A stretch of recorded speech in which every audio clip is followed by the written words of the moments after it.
Varicose వ్యాధితో బాధపడుతున్నారంట. తక్కువ ఖర్చుతో ట్రీట్మెంట్ కావాలి అనుకుంటే ఎవిస్ హాస్పిటల్ని సంప్రదించండి.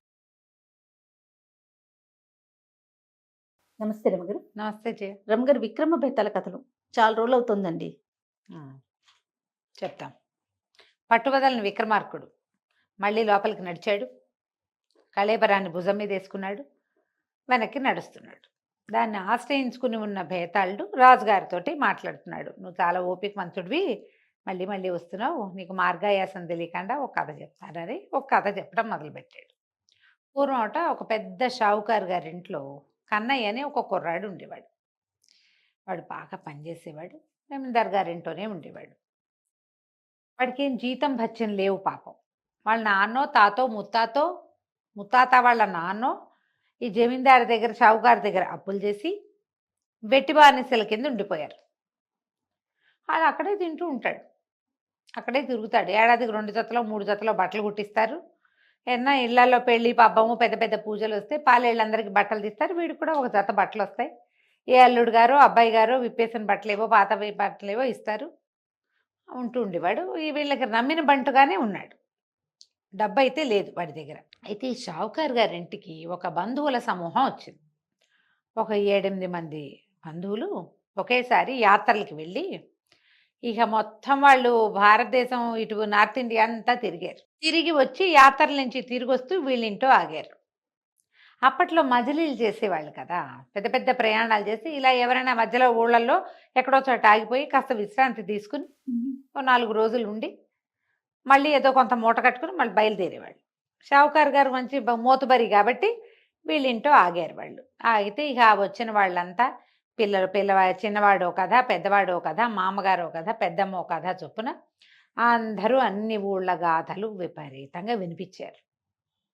ఆ ఊళ్ళో అది చూసాం, ఇది చూసాం, అది కొనుక్కున్నాం, ఇది తిన్నాం, అక్కడ పోయినాం, అక్కడ దేవుడు, మరి అక్కడ గుడికి వెళ్ళే దారి, అక్కడ ఉన్న పువ్వుల చెట్లు, మామిడి చెట్లు. ఇక ఒక కథ కాదు, ఒక కబురు కాదు. మనం కూడా ఏదైనా ఊరెళ్ళిస్తే చెప్పుకోము. అంతేగా. వినగా వినగా వినగా ఏమనుకున్నాడు, వాళ్ళు ఏమన్నారంటే షావుకారు గారిని, ఏముంది నువ్వు కూడా బయలుదేరేళ్ళు, మరి చాలా బాగుంటుంది అన్నారు. షావుకారు అన్నాడు, నేను అవన్నీ తిరగలేను, నేను ఎక్కడ తిరుగుతాను అవన్నీ అనేసరికి, ఎందుకు ఈ కన్నయ్య ఉన్నాడుగా, వీడిని వెంబడబెట్టుకెళ్ళు, శుభ్రంగా అన్ని పనులు చేస్తాడు, వాడే వండేస్తాడు, ఎంచక్క పని వాళ్ళని వెంబడబెట్టుకెళ్తే మేమంటే సత్రాల్లో ఉండి తిన్నాం వండుకున్నాం, నువ్వు జమీందారివి పెద్దవాడివి షావుకారు, నీకేముంది ఇంత మోతుబరివి, వెళ్ళావనుకో పని కుర్రాళ్ళని 2 వెంబడబెట్టుకెళ్తే వాళ్ళు వండుతారు శుభ్రంగా, నువ్వు అక్కడ భోజనం చేయక్కర్లేదు, చూద్దామనుకుంటే ఒక వెరైటీ ఒకటి తినచ్చు, హాయిగా యాత్రలలో ఒళ్ళు అరక్కుండా అంటే పొట్టపాడవకుండా మనమంటే మనం వండుకుని తింటూ వెళ్ళొచ్చని ఇట్ట ఏదో చెప్పారు.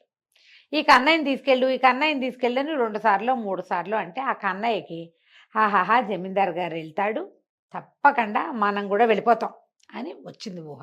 చుట్టాలు వెళ్ళిపోయారు. ఈ లోపల ఆషాఢాలు అవి ఏమిటో వచ్చినాయి, మన వానాకాలం, కొద్దిగా వానలు తగ్గుముఖం పెట్టాయి.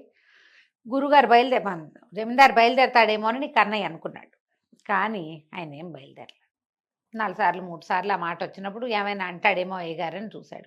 వీళ్ళని ఎప్పుడు వెళ్తున్నారో కనుక్కోండి, అయ్యగారు ఎప్పుడో వెళ్తానన్నారని పొడిపిచ్చి చూశాడు.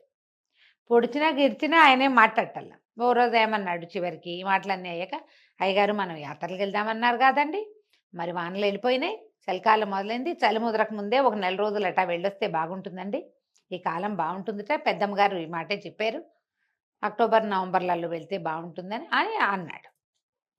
అనేసరికి అన్నాడు, ఆ చచ్చ ఇంకేమిటి, ఎవడు వెళ్ళేది, వాళ్ళకి పని పాట లేక వెళ్ళారు, మనకు బోళ్ళు పనులు లేవా ఇక్కడ, ఇంత వ్యాపారం, ఇంత వ్యవసాయం, ఇంతమంది పని వాళ్ళు, మనకేమో పెద్ద రాజుగారికి అప్పచెప్పాల్సిన లెక్క డొక్క ఉన్నాయి, ప్రయాణం లేదు గియాణం లేదు అనగానే హతాశుడైపోయాడు ఈ కన్నయ్య.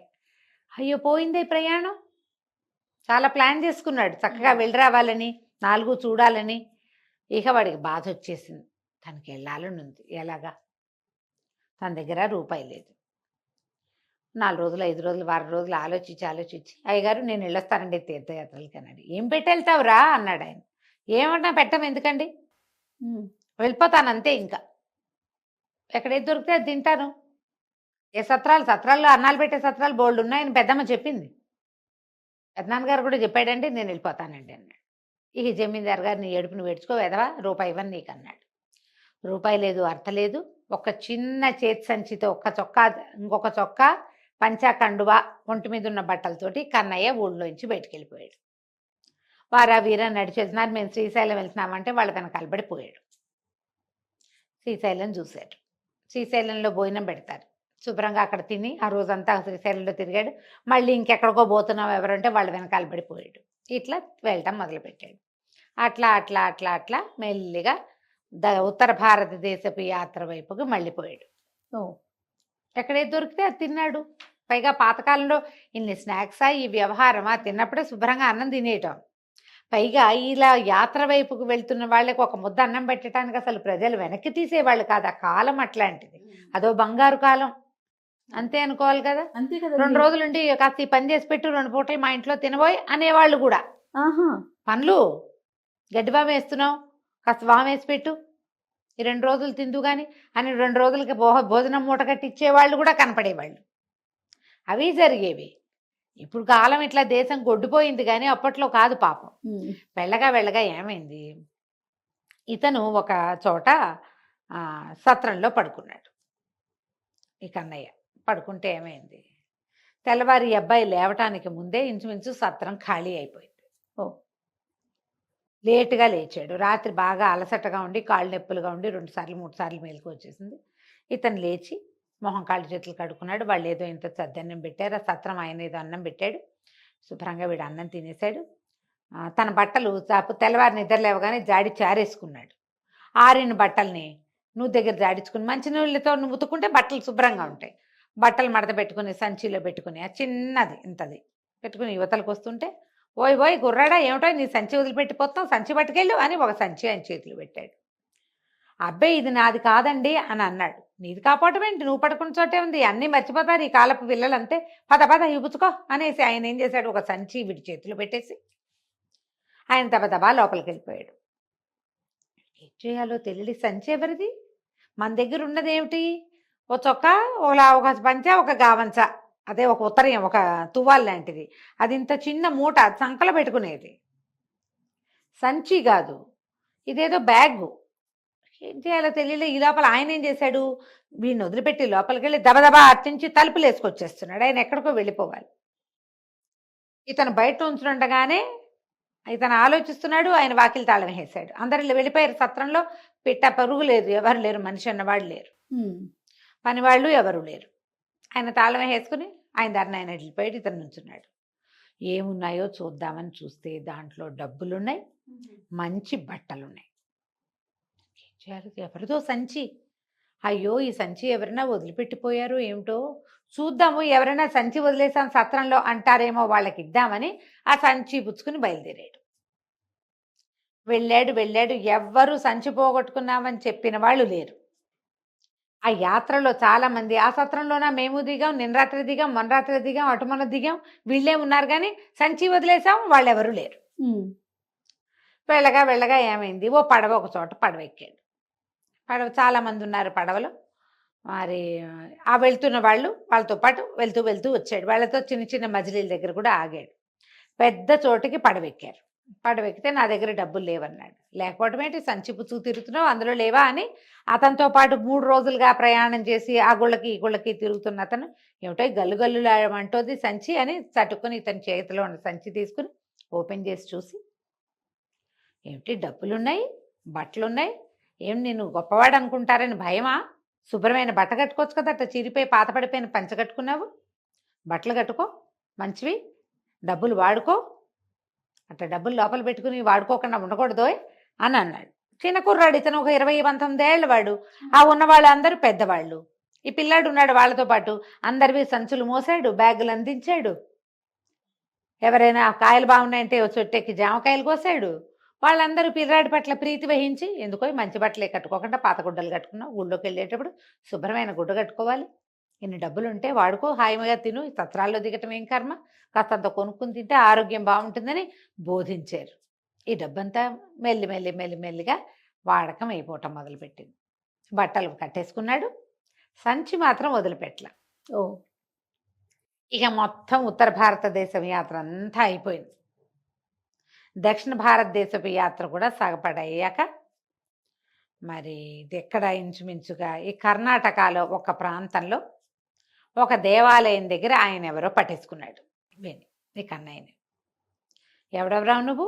నా సంచి పట్టుకు తిరుగుతున్నావు, ఈ బట్టలు కూడా నావేను, ఈ సంచిలో డబ్బులు ఉండాలి, ఈ బట్టలు ఈ సంచిలోవే అని పట్టుకున్నాడు. పట్టుకోగానే దాని మీద సంచి పేరు రాసుంది క్లియర్గా. ఆ చేతులు పుచ్చుకొని బరబరా ఆ దేవాలయపు అధికారి దగ్గరికి లాక్కుపోయాడు. బాబు ఫలానా ఊళ్ళో సత్రంలో సంచి వదిలేశానండి, సంచి పోయింది నాది. ఆయన వదిలేసి వెళ్ళాడు కానీ పోయిందంటాడు. ఆ సంచి పోయింది, నేను మళ్ళీ వెళ్ళేసరికి తాళం వేసింది, వీడెవరితో ఎత్తుకుపోయినట్టున్నాడు, ఈ సంచి నాది, ఈ బట్టలు నావి, ఇందులో డబ్బులు ఉండాలి, 200 రూపాయలు కక్కమనండి నా డబ్బులు. ఆయన ఏం చేశాడు, దేవాలయపు అధికారి జడ్జి గారి ఇల్లు దేవాలయానికి 10 అడుగుల దూరంలో ఉంది, న్యాయాధికారి అదే ఆ ఊరి న్యాయాధికారి గారి ఇల్లు. వాళ్ళ ఇంటికి ఈడ్చుకుపోయారు వీణు.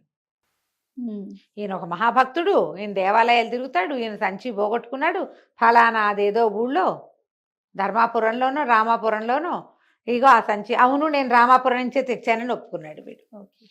డబ్బులు కక్కమంటారు, కక్కడానికి ఏవి వీడి దగ్గర డబ్బులు లేవు కదా. ఆ ఉన్న 200 వాడు శుభ్రంగా తిన్నాడు, గుళ్ళల్లో వేసేసాడు, పడవలకి ఇచ్చాడు, బళ్ళకి ఇచ్చాడు, నడవాల్సిన చోట కొన్ని చోట్ల బళ్ళు వాడేసుకున్నాడు. చివరికి 10-14 రూపాయలతో ఈ ఊరు చేరాడు, ఈ కర్ణాటక.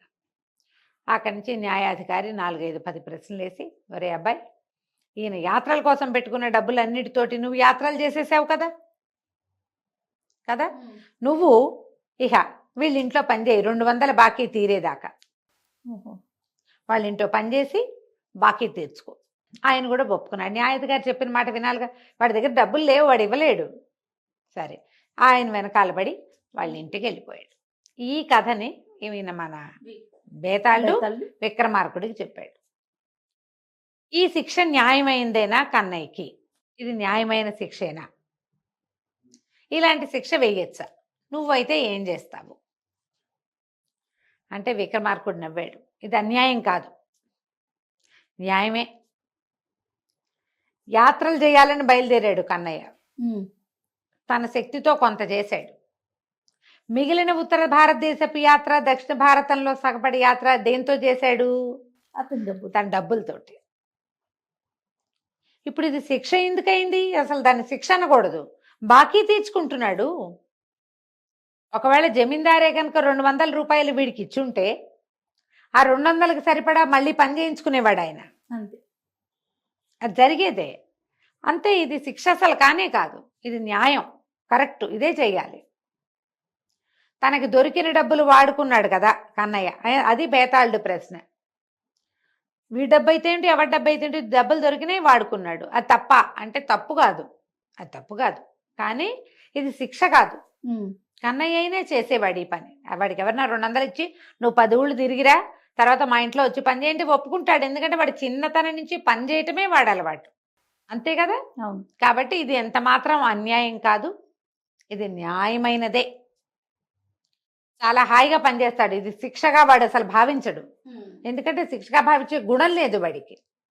వాడు కొన్ని తరాలుగా ఇలా వెట్టి చాకిరీకి అలవాటు పడి ఉన్నాడు. ఇప్పుడు వెట్టి కాదు ఇది, ఇప్పటిదాకా వాడికి రూపాయి ముట్టలేదు. అవును, వాడికి రూపాయి ముట్టల తిండి తప్ప. ఇప్పుడు 200 ముట్టినాయి. ఆ 200తో వీడు యాత్ర చేసి వస్తే ఇది శిక్ష ఎట్లా అవుతుంది?